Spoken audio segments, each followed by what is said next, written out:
Welcome to your Daily 5 for Tuesday, February 20th, 2024. I needed a break from the Mad Bull 34 anime series because, as I talked about in my review, it is a little bit much in terms of the way it treats women. I don't mind the violence so much because that's cartoony and over the top, but it is a bit on the cruel side in the way that it treats women. So I'm going to finish it because I think there are some funny clips to be pulled from it in terms of the New York accents. But I just need a little bit of space from it, and I wanted to go to one of my comfort genres, ironically enough, which is early 80s slasher films. So I looked for one that didn't have anything about rape or, women being treated or sexually assaulted or anything like that badly, So I wanted to get something that just seemed like it was going to be mindless fun. Just something where I would watch, some low-budget kind of gimmicky slasher where, I was going to just watch dumb people get cut up. Something that was just kind of 90 minutes of who cares.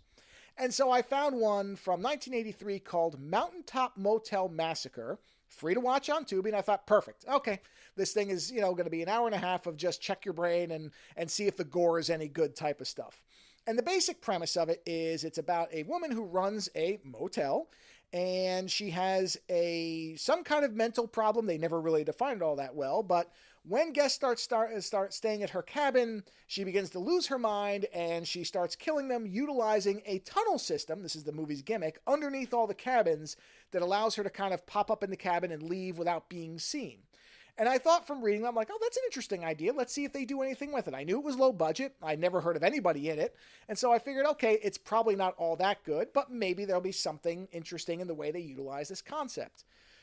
Well, that part is not very well utilized. The tunnel system, they never do enough with that gimmick. The Evelyn character, who is the slasher, never comes off as all that interesting. It's kind of tough to tell what they're trying to do with her. And so that part, I can't really tell you that part's any good. But this is what's interesting, because I was genuinely surprised by this.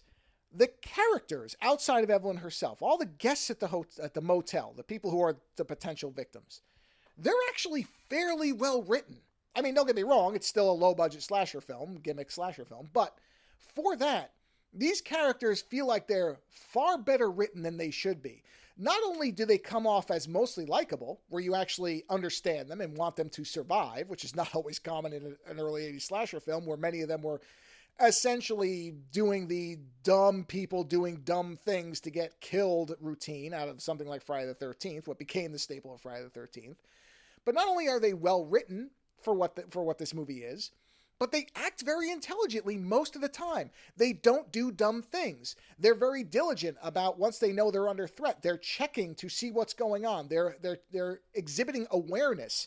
They're not making stupid decisions, walking into pitch black rooms, going, hey, is anybody there? And, sticking their heads through a door when they can't see what's going on. They're checking who's around. They're communicating with each other. It feels like these characters are written from a different movie that's more intelligent than the slasher part of the movie. And I don't want to oversell it too much. I don't want to try to convince you this is some unknown gem, because the movie itself, it is a low-budget, gimmicky slasher that does not handle its gimmick nor its slasher very well. But that's what makes the characters stand out even more, because they just feel like they are out of a better-made film or a better-written film. And I don't know why that is. There's nobody involved in this, writer, director, anything, really did much, so it may just be an aberration, but it is the one reason to watch it.